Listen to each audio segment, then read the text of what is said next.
సెగలు గక్కుతున్న అగ్నిపర్వతంలో ఐరోపా ఖండం భగభగా మండుతుంది.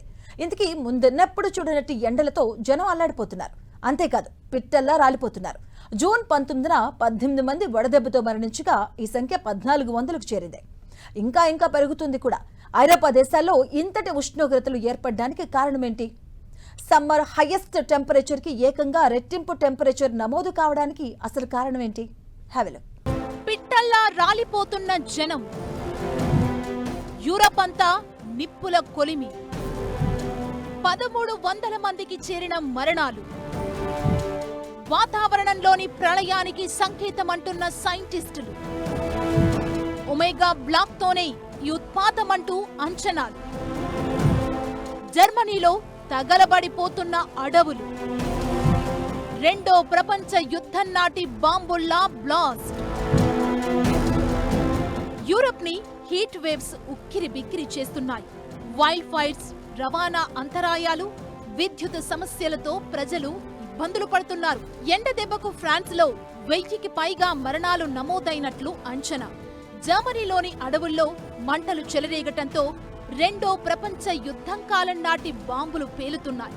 మరోవైపు కొన్ని ప్రాంతాల్లో ఉరుములు, మెరుపులతో కూడిన తుఫాన్లు సంభవిస్తున్నాయి. జూన్ 20న ప్రారంభమైన ఈ హీట్ వేవ్స్ యూరప్ చరిత్రలోనే అత్యంత తీవ్రమైనవని సైంటిస్టులు చెబుతున్నారు. ఫ్రాన్స్ లో వడదెబ్బతో మృతి చెందిన వారి సంఖ్య జూన్ 28 నాటికి 1400కు చేరింది. వారిలో 85% మంది 65 ఏళ్ల పైబడిన వృద్ధులేనని తెలిపింది. మరోవైపు ఫ్రాన్స్ లోని కొన్ని ప్రాంతాల్లో ఉరుములు, మెరుపులతో కూడిన భారీ వర్షాలు కురిశాయి. దీంతో 63,000కు పైగా ఇళ్లకు విద్యుత్ సరఫరా నిలిచిపోయింది. అయినా సరే దేశవ్యాప్తంగా పెరిగిన ఉష్ణోగ్రతలను ఈ వర్షాలేం తగ్గించలేకపోయాయి. జర్మనీ సాక్సోరీ రాష్ట్రంలో రాత్రిపూట కూడా టెంపరేచర్లు 29.4 డిగ్రీల కంటే తగ్గలేదు. జర్మనీ చరిత్రలో అర్ధరాత్రి వేళల్లో ఇంతలా ఉష్ణోగ్రతలు రికార్డు కావడం ఇదే మొదటిసారి. మరోవైపు మొకెర్నా, డ్రెవిడ్జ్ ప్రాంతంలో పగటి ఉష్ణోగ్రతలు 41.5 డిగ్రీల సెల్సియస్ నమోదై కొత్త రికార్డు సృష్టించింది. గ్రోహిష్ హైట్, ట్రైసెస్ ప్రాంతాల్లోని అడవుల్లో కార్చిచ్చు రగులుతోంది. ఈ అడవుల్లో రెండో ప్రపంచ యుద్ధం నాటి పేలని బాంబులు భూమిలో కూరుకుపోయున్నాయి. మంటల వేడికి అవి పేలటంతో అగ్నిమాపక సిబ్బంది బెంబేలెత్తిపోయారు. మరోవైపు జర్మనీ రాజధాని బెర్లిన్లో ఒక్కరోజే వందలాది మంది ఎండ దెబ్బతో అస్వస్థతకు గురయ్యారు. గ్రీస్లో కొండ ప్రాంతాలు, జనావాసాలు, ద్వీపాలు 100కు పైగా ఉండటంతో మంటలను అదుపు చేయడం పెద్ద సవాలుగా మారింది.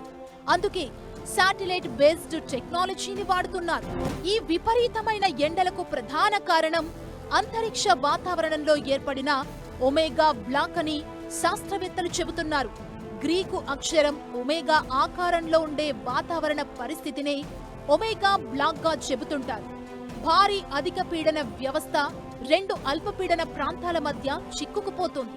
దీనివల్ల సాధారణంగా పశ్చిమం నుండి తూర్పుకు ప్రయాణించే గాలులు నిలిచిపోయి ఒకే చోట వేడి గాలి స్థిరపడిపోతోంది.